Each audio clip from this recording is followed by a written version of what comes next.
Boys and Girls Club members and friends. It's Miss Amy, and I thought it would be fun for us to read a silly story together today. Except this is a silly story about something that really happened. So have you ever wondered where the jeans that we wear come from or who invented them? Have you ever heard of a brand of jeans called Levi's?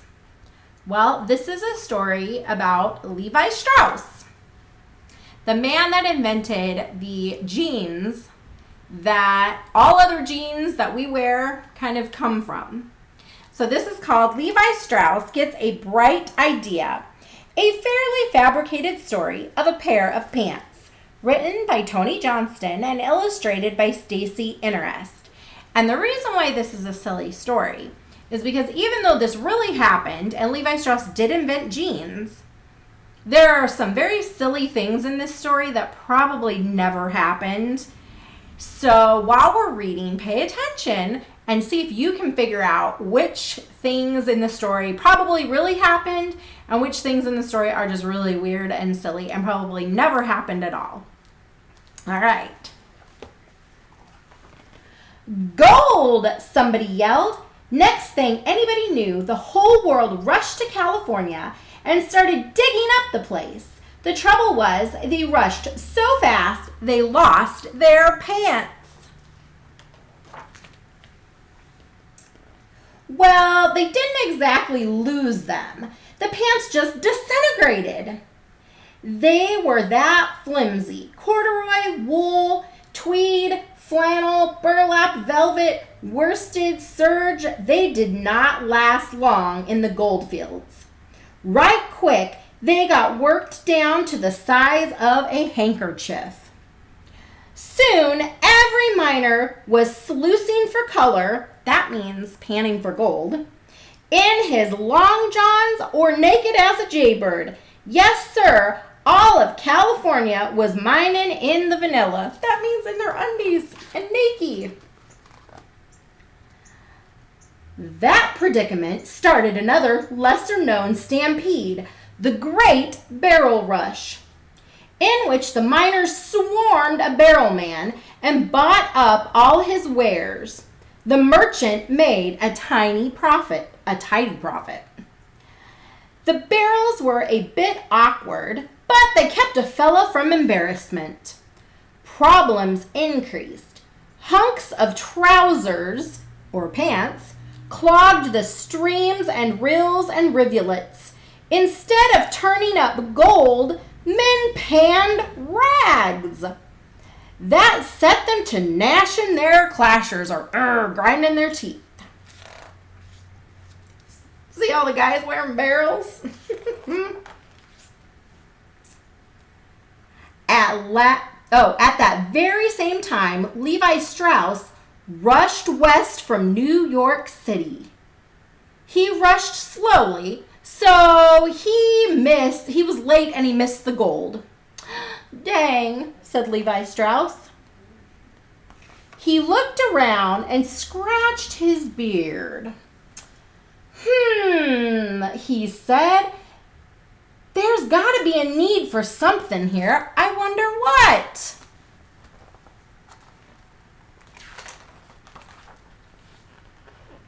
One day, when Levi Strauss was gazing at the bebarreled men, a light lit up in his brain.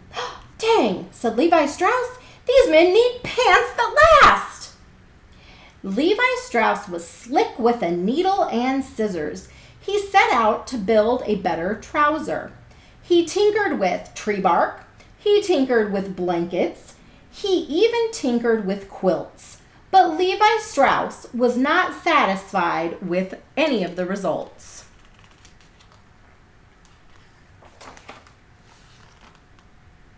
Meanwhile, he sewed tents to keep the miners safe from the elements, things like rain and snow. A man wearing nothing more than a barrel got pretty hot when the sun sizzled and pretty cold when it snowed. Those tents were tough as buffalo hides. Neither sun, nor wind, nor snow, nor sleet, nor hail, nor rain was any match for them. Levi Strauss's brain lit up. Dang, he shouted. That's it! That's it! In no time, he clipped his own tent to bits and spliced it together as pants. Right off, he put them to a test. He hitched up a horse to each trouser leg and hollered, "Pull!" Did the pants tear in two? Nope. Not a single thread popped. Dang, said Levi Strauss. He pulled those tent pants on. Don't think the miners weren't watching.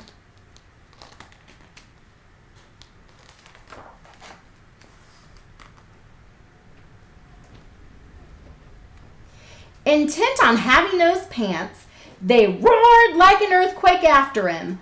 Another dash was on, the great pants rush. Levi Strauss rushed away. The miners barreled right behind, rattling and racketing and rolling. But they were no match for the nimble Strauss in his indestructible tent pants.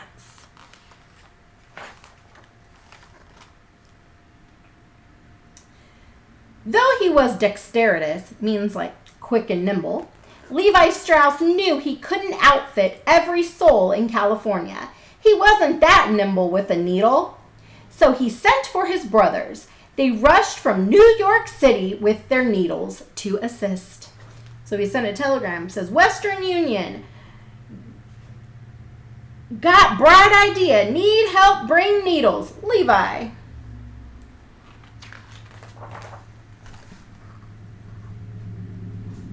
Pretty soon, each miner had a spanking new pair of tent pants. Then, weren't they just beside themselves? In comfort, they sluiced and panned and rocked their cradles for the bright yellow stuff. That's all, like they were looking for gold. They rushed, and rushed. No harm came to those pants. They were so overcome with gratitude, the men named their new gear after Levi himself. Dang, said Levi Strauss, and he blushed.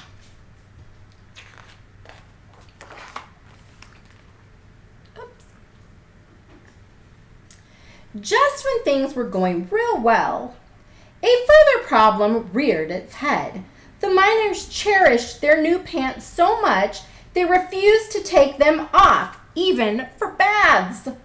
California stank like cheese ripening in the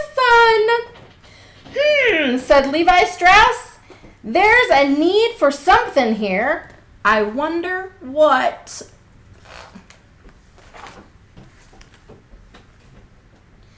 His brain lit up again. Levi Strauss cried, "Two are better than one." The Strauss brothers set to it. Their needles flashed so fast they nearly melted. Soon every miner owned a pair of pants and a spare. Those men would have elected Levi Strauss president, but he just wanted to sew. He was content with that.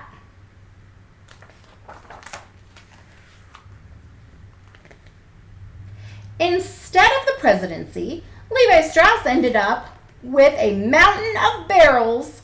He scratched his beard. He said, there's a use for these. I wonder what. One day he was pondering that when his brain lit up. Dang, said Levi Strauss. He snatched up a hammer and rushed into the streets. Wonder what he's going to build. And in no time, don't you know, from that passel of barrels, Levi Strauss built the city of San Francisco. I wonder if that really happened.